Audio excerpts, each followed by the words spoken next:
како обично, или може би нешто друго, не знам. Како и да е, како добар политичар ќе кажем, во право бевте сите, и вие бевте во право, и тоа што нели со песната сите бевме во право. Што прават политичарите? Знаете, они сакаат да создадат впечаток дека се согласуваат со сите. Со тебе се согласувам, и со тебе се согласувам. И колку има така поразвиена способност да ги убедува луѓето дека се согласува со нив, и дури дека работи се залага за нивните убедувања, и дури воопшто да не го прави тоа, тоа што е добар политичар. Со други зборови, политичарот не треба да има интегритет.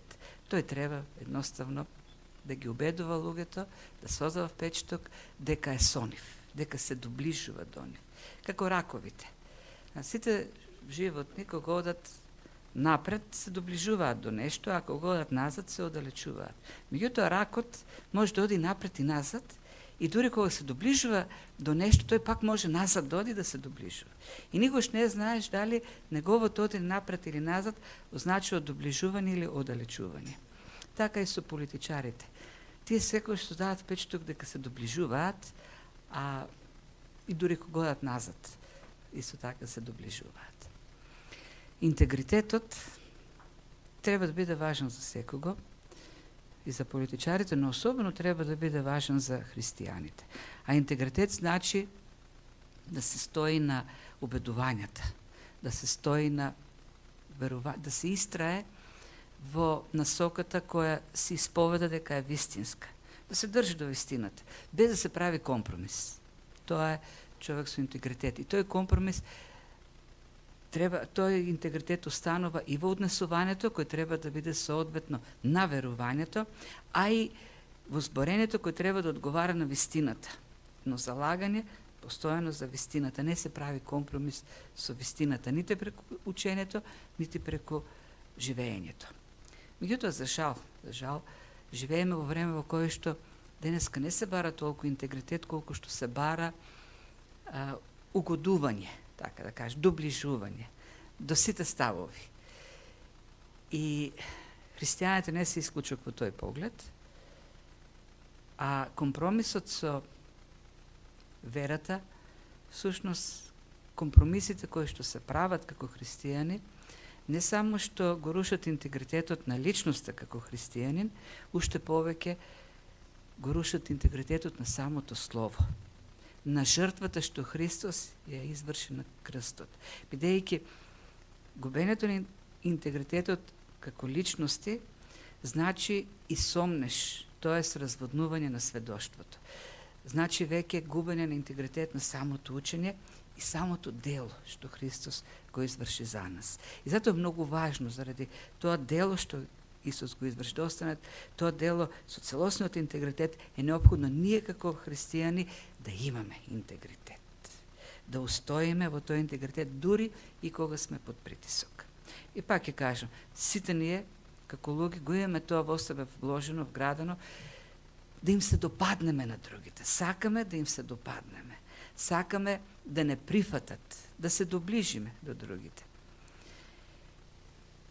А во суштина христијанската порака и не е многу симпатична за суетата на човекот. Посебно не е многу популарна денес, во ова време на хуманизам. Време во кој што сите ставови се важни, ти треба да ги прифаќаш сите ставови. А ние толку многу сакаме да седнеме таму на масата на светот, да имаме таму место, таму да бидеме прифатени. И за да се случи тоа, треба да го направиме компромисот. И да кажеме, и вие сте во право, и вие сте во право, сите сте во право. Се согласуваме со сите. И секако, нели, тоа води кон рушење на интегритетот. Проповедањето на вистината, говорењето на вистината денес не носи аплаузи. И тоа е искушението што го имаме како христијани да разбереме, да сватиме дека нашата цел не е да се допаднеме на сите, не е да се согласиме со сите, да не бидеме како политичарите, туку да создаваме впечаток дека се согласуваме со сите, туку да стоиме на вистината. Доаѓаме до крајот на се доближуваме до крајот на изучувањето на првото послание на Павле до Тимотеј. Ова е 20-та проповед, досега на ова послание, или 7 месец проповедаме през Тимотеј. И не знам колку свативме, што свативме, меѓутоа една работа е јасна, што треба да ни остане во глава. Павле постојано повторува во ова послание до Тимотеј да стои на вистината, да се држи за вистината, да издржи во вистината, да ја пази вистината, учењето. И тоа го прави преку цело време и посебно крајот на посланието е како една кулминација, едно кресчендо во тоа, во тие заложби, во убедување што Павле ги има до Тимотеј да издржи во вистината, бидејќи задачата што има Тимотеј не е воопшто лесна. Видовме уште на самиот почеток, тоа го открива Тимотеј, Павле во поведот, дека тој го поставил во црквата во Ефес, која е полна со проблеми.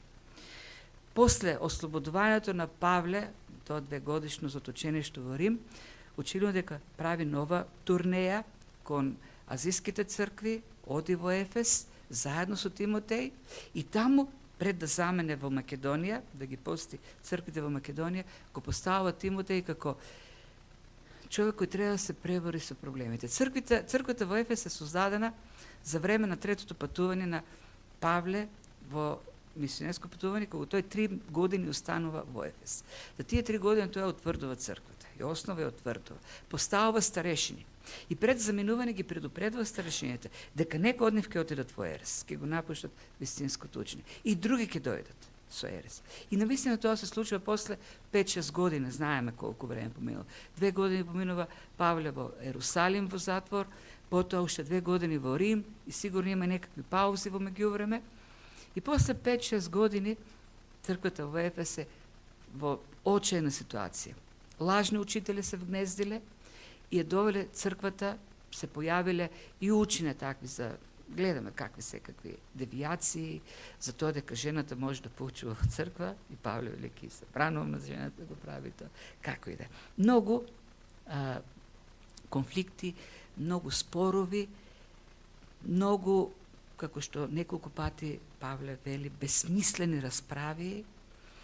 И Тимотеј е човек кој ниту учествува во создавањето на таа црква, млад е, традицијата вели дека бил повлечен, срамежлив човек и навистина новозаветните извори дават на таква представа. Млад човек. Во црквата има луѓе кои со години биле таму, поставени се од Павле како старешини, кои имат авторитет, меѓутоа забегале во ереси. Сигурно некои многу влијателни во таа средина. А Тимотеј е поставен, донесен од таму, од Павле, ти сега ќе ги решуваш проблемите. Многу непријатна ситуација. И верувам дека за Тимотеј би било најлесно да каже на гностиците, абе вие сте во право. Потоа да отиде кај јудејските христијани, легалисти, да каже, бе вие сте во право. Па да кажеш на жените, да бе, па еве таму во храмот на Артемида има свештеници жени кои нели поучуват, тоа е културата и вие сте во право. И така ќе се поминеше најлесно, ако се согласише со сите. Павле го утврдува и вели не, неколку пати. Ти треба да издржиш на вистината. Да не се занимаваш, како што ги нарекува, бабешки приказни, басни. Да не навлегуваш во тие долготрајни расправи. Твоето е да се бориш како добар војник, да војуваш со добрата војна за верата. И тоа го кажува нели во тие претходни стихови што ги видовме, да бега од тие лажни учења. Бегај од нив. И стреми се кон побожност, стреми се кон вечниот живот. Војувај добрата војна за верата. И од кога кажува тоа, ги дава овие некако последни инструкции во посланието, кои ќе видиме се многу силни. Ајде видиме како почнува тој дел. Ти заповедам, вели Павле.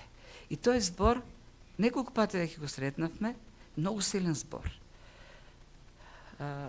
Збор парангел или парангелија, кој значи команда, силна заповед, а во контекст пак на родител кон дете значи еден завет, еден аманет. Те заветувам како еден тестамент. Јас ти оставам нешто и ти треба се на тоа да го пазиш сето тоа. На крајот, дури последниот стих во посланието ќе видиме Павле користи збор како залог, нешто што е дадено, оставено како залог, како депозит, нешто за кое треба да се грижиш. И тоа многу внимателно треба да се грижиш. Овој збор веќе неколку пати го видев, меѓутоа, што му заповеда? Ти заповедам да пазиш заповед. И сега имаме тука два пати заповед по нашиот текст, меѓутоа во оригиналот се два различни збора. Едниот е парангелија, другиот е заповед, инструкција. Ти заповедам да ја пазиш заповедта што ти ја оставив. И која е заповедта? И таа заповед каква треба да ја пази? Што е таа заповед? Која е таа инструкција? Да ја пазиш, и тука употреба така едни специфични зборчиња. Едното е, во нашиот превод е чисто. А чисто значи, буквално е да нема дамки, да нема валканици, да нема петна. Гледате, македонскиот и бугарскиот не е еден јазик различен. Да. Јас сега ќе кажам и бугарски зборови за да, нели, да докажам дека не е еден исти јазик. Не се шегувам. Да биде без дамки, да не е извалкана. Било со однесувањето, било со проповедањето на вистината. И вториот збор, безпрекорно, безупречно. Тоест, никој да не може да најде замерка на твојот живот, на твојата поука. Дека не е согласно со вистината, дека нема интегритет во тебе. Тоа е интегритет. Да нема дамки во твојот живот и во твоето учење, да биде безпрекорно, безупречно. Тоа ти заповедам. Тој аманет ти го оставам. Тој завет. Тоа што сум ти го оставил како залог, како депозит, ти да го чуваш чисто. И безпрекорно да се грижиш за сето тоа. Која заповедта? Што му остави како аманет, како завет? Неколку пати целото послание за тоа збори. До сега веќе станува јасно. Вистината. Евангелието на благодата, кое во црквата, во Ефес, е компрометирано. Тоа учење. Заради ереси кои се навлезени.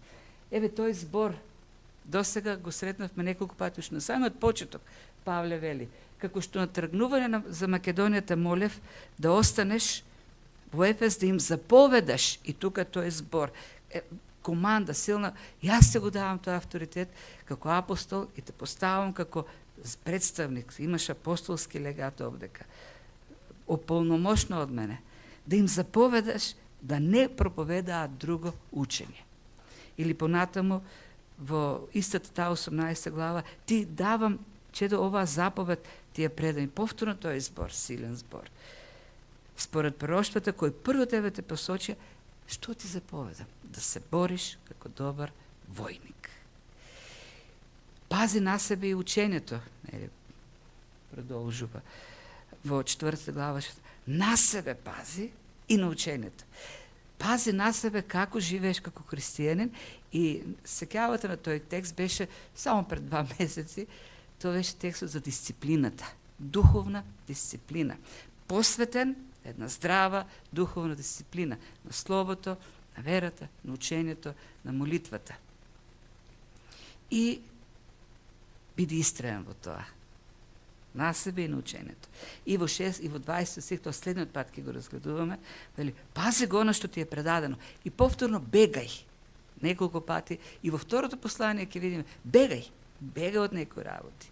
Не е кукавичлук ако христијанот бега од нешто. Не, тоа е интегритетот, да бега од некои работи. Бега од нечисти и празни разговори, од расправи на лажната наука. А пази го, и тука зборот предадено, она што ти е како депозит, како залог, што ти е доверено. Тоа пази го. Она што јас ти го доверив. Како добар војник, бори се за тоа. И потоа ќе му кажа второто послание, јас трката истрчав, се борев dobro. Го завршив патот. Сега ти си тој кој треба тоа што ти е оставено во чување да продолжиш, да се бориш за тоа. Тоа е интегритет. Без дамка, безпрекорно, без упрек, да се бори и да живее за вистината. Зашто, за жал, вистината денес е поставена под оган. Ни е потребно да го зачуваме тој интегритет по тој притисок кој се наоѓа во овој свет. Притисокот е силен насекаде околу нас. Над нас има стигма, како на лоши луѓе кои го рушат мирот и единството во овој свет. Вистината е спротивна. Светот се служи со изума. Наше да устоиме и кога сме под тој притисок поставени. И знаете ли кај се гради тој интегритет? Не, тој интегритет не се гради кога сме со луѓето. Тој интегритет не е вистински кога го покажуваме така некако кога го покажуваме животот на виделина.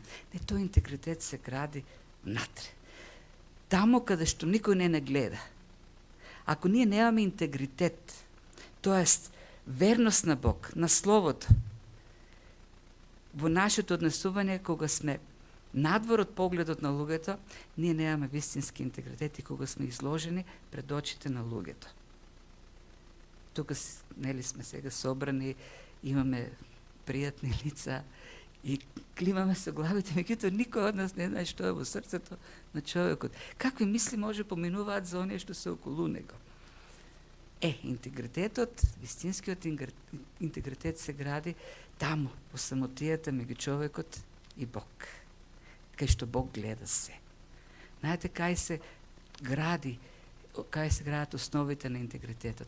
Таму, во онаа тајна собичка што нели Христос ја нарекува, кај што човек е насамо со Бог и Словото и духот и молитвата. Каде што го отвара своето срце, Словото да испита се натре. Да ги види скришните места, дали се поставени на правилна основа. И ако таму го изложуваме својот живот пред Бог и го живееме во Божјото присуство, тој интегритет. Тогаш имаме вистински интегритет.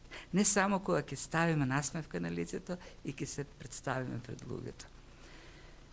Зашто ќе видиме понатаму во охрабрување, што Павле го дава кон Тимотеј за устојување во тој интегритет, ги користи токму тие аргументи. Ајде да видиме какви охрабрувања тој користи. Прво вели, значи ти заповедам пред Бог, кој оживотворува, и пред Исус Христос, која посведочи добрата исповест пред Понтиј Пилат. Ти заповедам, или таа команда, тој аманет ти го оставам пред кого? Пред Бог и пред Исус Христос. И таа фраза пред Бог е старозаветна фраза. Ја користат пророците кога говорат во името на Бог. И тие велат, например, Илија кога застана пред Ахав, рече: живиот ми Господ, живиот ми Јахве, пред кого стојам. Нема да има дож, освен по моја заповед. И таа фраза, живиот ми Господ, пред кого стојам, или пред Бог, како што вели тука Павле, значи пред Господ, тој е тука. Тој е тука меѓу нас. Тој е пред мене, тој е пред тебе. Тој е насекаде присутен. И јас во присуството на Бог, кој е жив, кој е овдека, ја давам таа заповед. Тој е присутен. И тој гледа се што правиме. И затоа интегритетот се гради не пред луѓето, туку се гради во односот со Бог, кој е секаде присутен. И овие зборови се многу силни, што Павле овдека ќе ги вклучи. Ние може да додаваме, но толку се силни, колку и да додадаме кон нив, така да оставиме впечаток, тие во својата суштина се пресилни зборови. И не можеме ништо да кажеме повеќе, да ги направиме поголеми од тоа што се нависина овдека. Можеме само да ги објасниме. Да се обидеме да ги објасниме сушност. И не можеме дори да ги објасниме целосно. Ти заповедам пред Бог и додao и пред Исус Христос. И таа фраза што во Стариот Завет се користи за Јахве, како некој што е се присутен насекаде, го има, се користи за Христос. И той се присутен. И кога Павле вели пред Бог, пред Отецът и пред Христос, и той е сведок на това. И той е присутен. И той е божествен. Той е Бог, како што е Отецът се присутен. И сите работи што потоа ги реди Павле, или овдека, или на други места, се однесуваат за Исус Христос, како атрибути, за неговата божественост. Бог е секаде присутен. Тој ќе наблюдува, тој ќе биде секогаш тука, покрај тебе, и да те утврдува, и да те охрабрува, и да ти дава сила, ама и те надгледува од исполнувањето на таа заповед. Го следи твојот интегритет, како се однесуваш во проповедта, во поуката, во животот. И атрибутите што ги додава за Отецот и за Исус Христос не се случајни, не му паднале така на ум Павле, кога говори за Бог кој оживотворува и Христос кој даде добра исповед пред Понтиј и Пилат. Се во контекстот на потребата, на темата, интегритетот. Бог оживотворува, а Христос даде добра исповед, добра хомологија, добро сведоштво, потврда пред Понтиј и Пилат. Бог е оној кој оживотворува. Бог е оној кој дава живот. Тој може да ја оживи таа заповед во тебе. Тој интегритет на вистина да остане во тебе, но и тој оној кој што дава живот. Кога е поставен интегритетот под оган, нашиот интегритет, под таков оган што е доведено во прашање нашиот живот, може да отстапиме. Зошто? Плашејќи се за животот. Кога нашиот интегритет е поставен под прашање, тоа сме доведени во искушение да направиме компромис за да се спасиме во некоја ситуација. Павле вели, не знаеме каква е ситуацијата во Ефес. Ефес е специфичен град. Гледаме таму дека црквата, знаете што се случи кога се крена цел град и двајца македонци, Гај и Аристај, ги однесува во амфитеатарот. Толпи се кренаа во градот. И сите извикуваа, голема Артемида Ефеска. Сакаа да ги линчуват тие луѓе таму. Се крена, голема галама се крена во Ефес. Не знаеме во каква ситуација сега, после неколку години, Тимотеј. Меѓутоа Павле му вели, Бог е оној што дава живот. И компромисот со интегритетот, за да се го спасиме животот, сушно значи компромис со оној Бог кој единствено дава живот, кој оживотворува. И додава Исус Христос. Кога Исус Христос си даде таа добра исповед пред Понтиј и Пилат? Ами, кога знаеш што ќе се случи со него, кога знаеше каква чаша треба да испие. И во тој момент беше испрашуван, Христос остана со својот интегритет како Месијата. Не се одрече од ништо. Не релативизира ништо. Не го разводни своето учење. Го даде доброто сведоштво. Зашто тој е примерот кој ни го остави. Тој сакаше да го остави тој пример. На крајот на криштата нашето сведоштво е за оној кој дава живот. Оној кој оживотворува.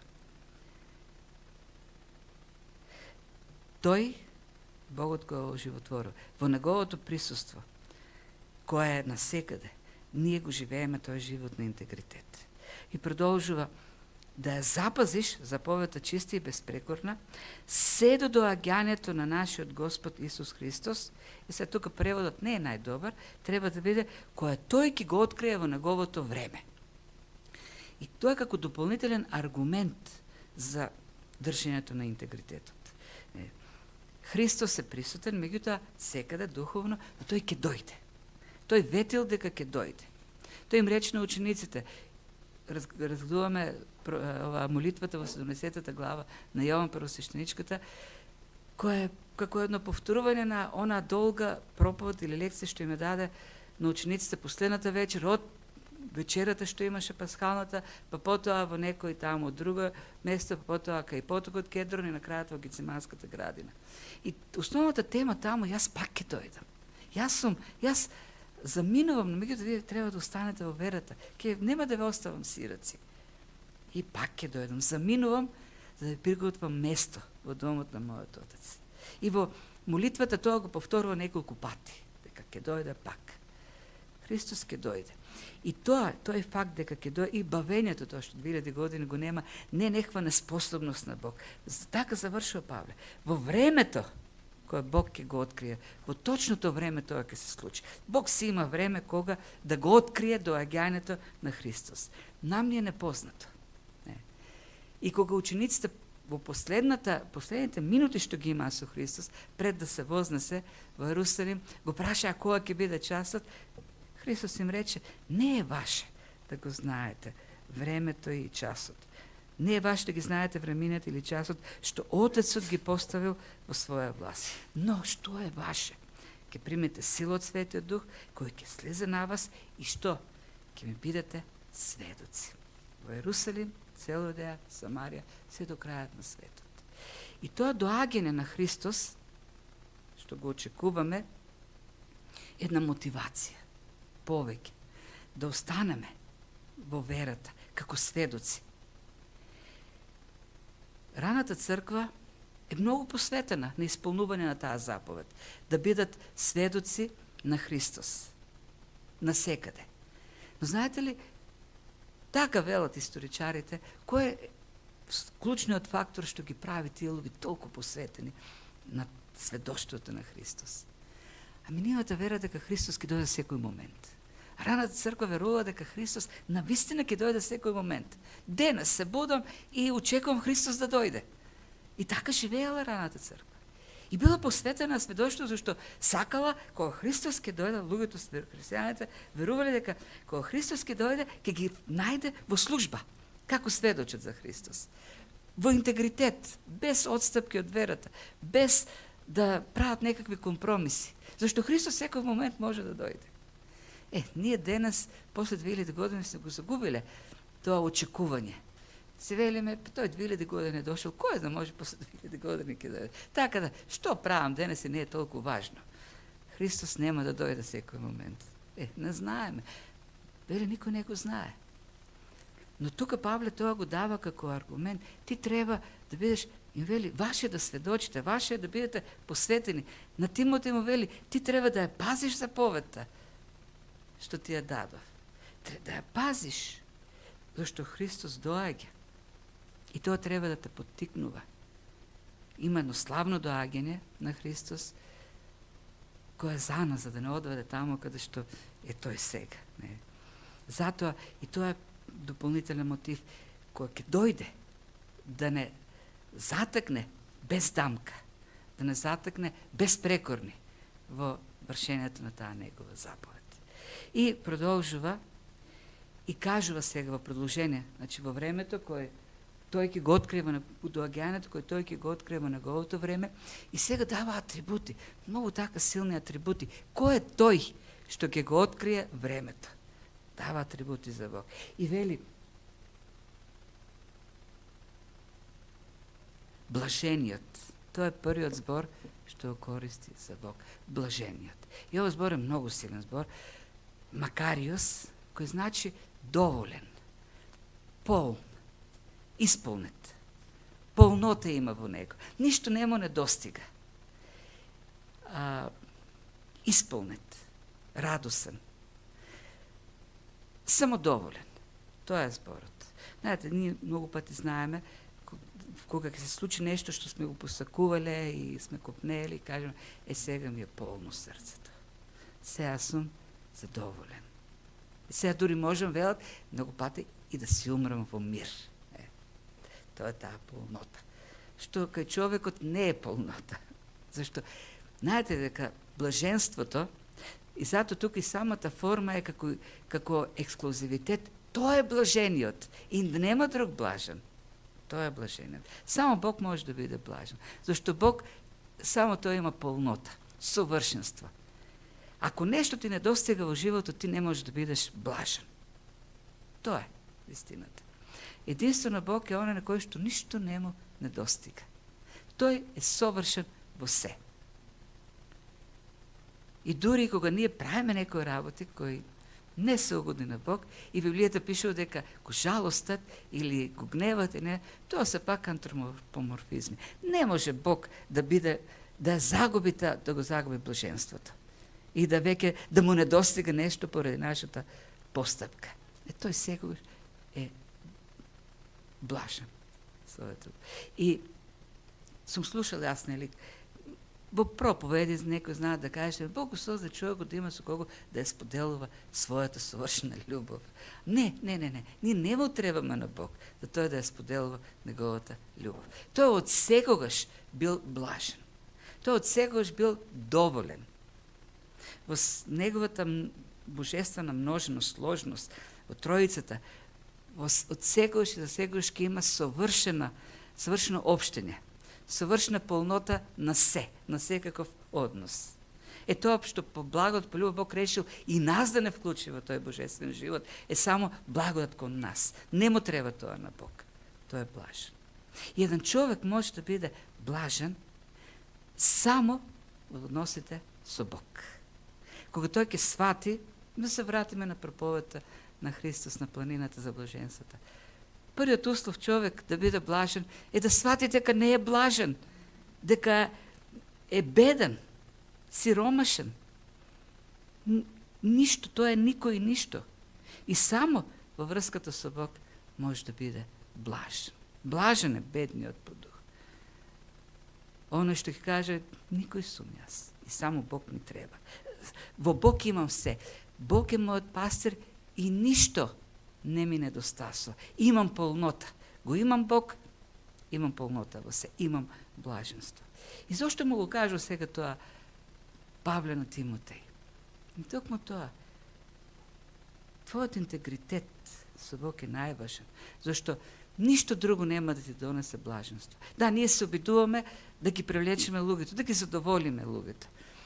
Ние се обидуваме да им се допаднеме на луѓето, зашто тоа ќе ни донесе блаженство во животот. Не, Бог е единствениот извор на блаженство. Тој е блажениот и тој го дава блаженството. Колку да се обидуваме во овој живот ние со другите нешта да стекнеме блаженство, се е напразно. Тоа е блажениот. Само тој може да ни донесе, останувајќи со него во вистина, чувајќи го она што тој ни го дал, во аманет да бидеме блажени. Потоа продолжува и вели единствениот владател. И тука користи еден збор кој го нема. Тоа е единствен збор, династ. Или од тука зборот династија. Тоа е династ, династис. Што значи династис? Значи некој кој има вродено право. Тоа е дел од неговата личност, да биде владател, да има власт. И затоа тој збор се користи и за фамилии. Значи, некој што ќе се роди во некоја фамилија за која се смета дека има власт, се династија.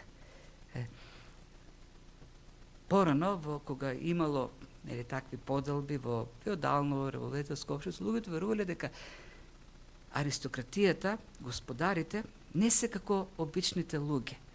Тие од Бог се одредени да бидат повеќе од другите луѓе. Дури се говори дека во нив не тече крв како кај другите. Нивната крв е плава или сина крв, аристократска. И тоа е всушност значењето на зборот династис. Некој што од раѓење ја има власта. Во својата природа има власта. Меѓутоа вистината е дека единствено Бог е династот. Единствено тој е во неговата суштина, во неговата природа е владател.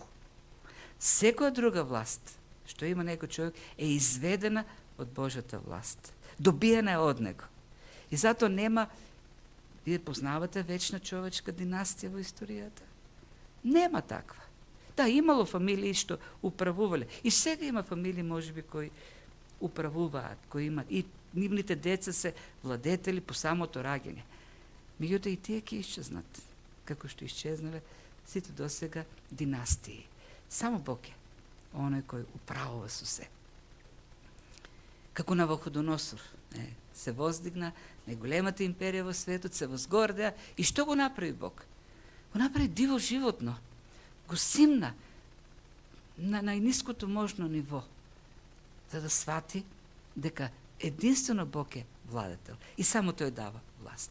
И тоа пак е во тој контекст што овдека Павле го дава за интегритетот. Ако некој е силен, мокен во овој свет, и ние сега се обидуваме нема да му удоволиме, да му се доближиме, да му се допаднеме, треба да знаеме дека и тој ја добил власт од Бог и може да му земе утре. Па дури и преку него и ние да добиеме власт некаква, правејќи компромиси со нашиот интегритет, и таа власт може да ни биде земена многу лесно. А такви сме по природа. Сите ние.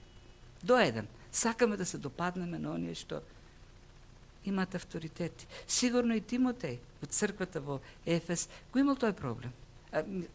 Не реален проблем, но тие искушенија. Сите ние ги имаме. Бог е владетел. Затоа тој е цар на царевите, зашто тој дава на встанатите цареви царска власт. Тој е господар на господарите. Тој дава власт на устанатите. И продолжува да вели, што беше? Единствен бесмртен.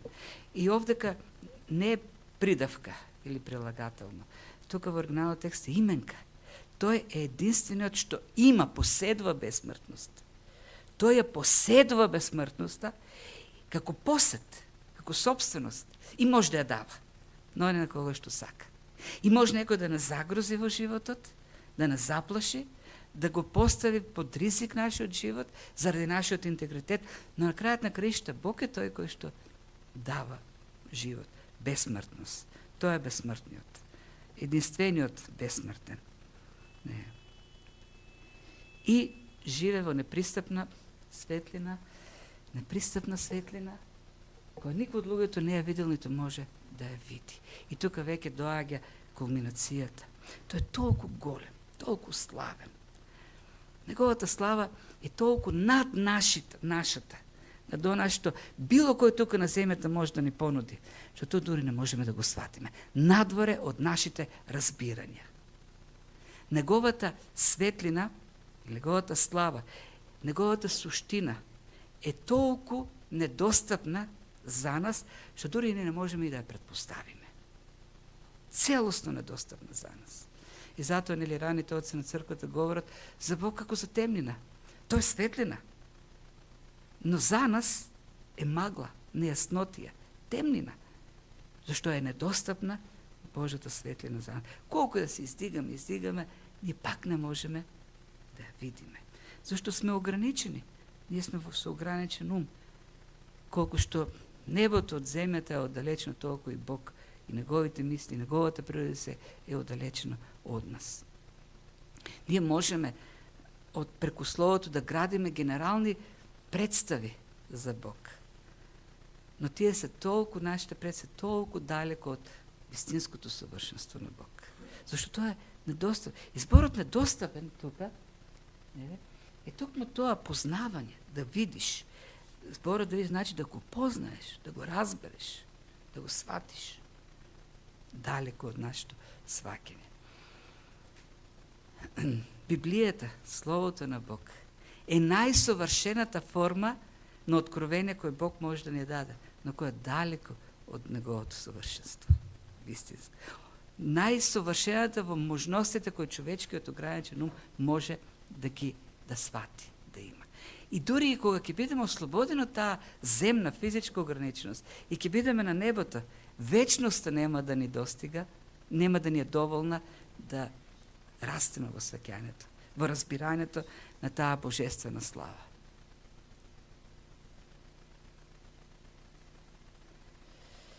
И тоа е. Нему нека час и слава да сите веќе амин. Интересно како завршува тоа. Би очекували ова да е крај на посланијата, зашто доксологијата се става на крајот на посланијата.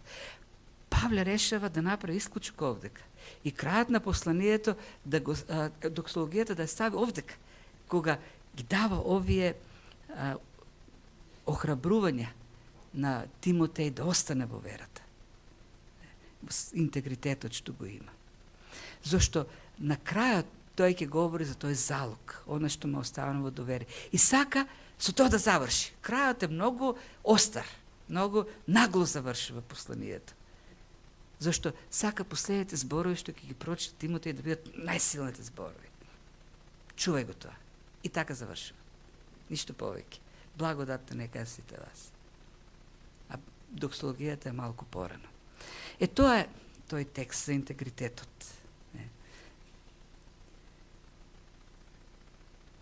Нашето сведоштво зависи од нашиот интегритет. Дали ќе ставиме сомнежи, ќе оставиме сомнежи кај луѓето. Дали ќе го разводиме сето тоа. Треба да имаме во предвид дека нашиот живот е постојано изложен пред светлината на пред очите на Бог, кој се присутен. И дури ова што Павле го пишува до Тимотеј, се тоа важи и за нас. Важи и за нашиот живот. И ние сме под будното око на Бог, кој не само не е тоа само една контрола, туку еден потик, охрабрување, дека тој го ужива сето тоа од нас, ни дава благодатни ресурси да го живееме навистина тој живот, без кој нема да можеме да го правиме.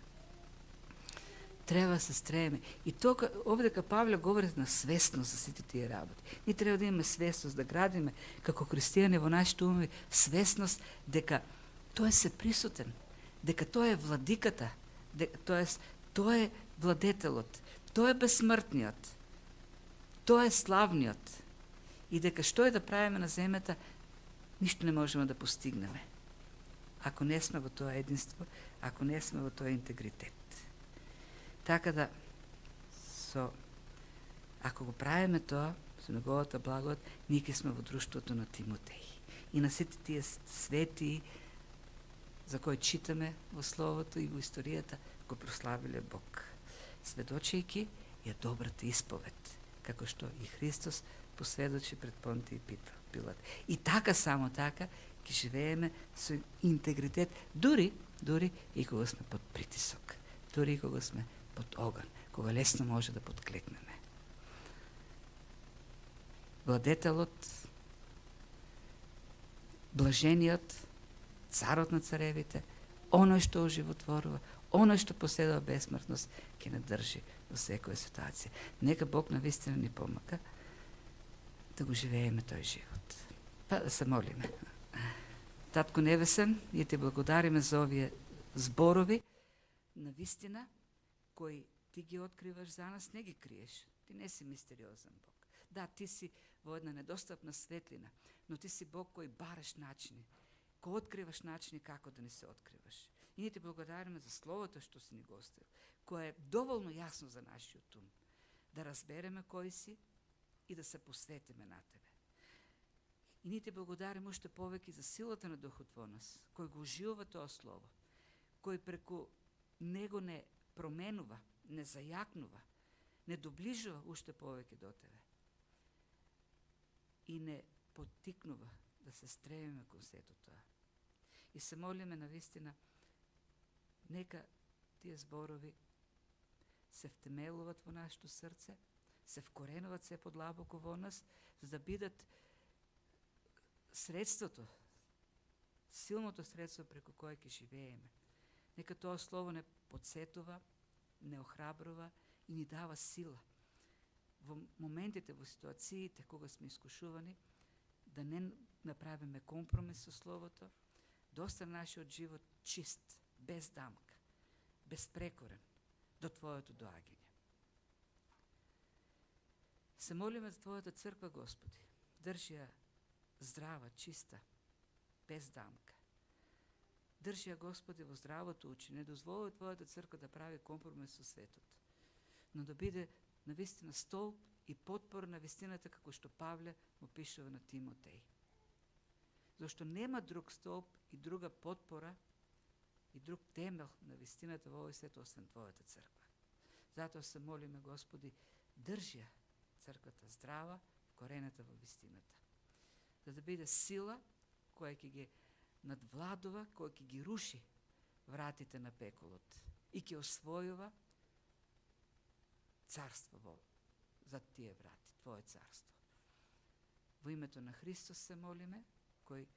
доброто следващо што го даде пред Пилат Понти е охрабрувањето и примерот за нас. Во тоа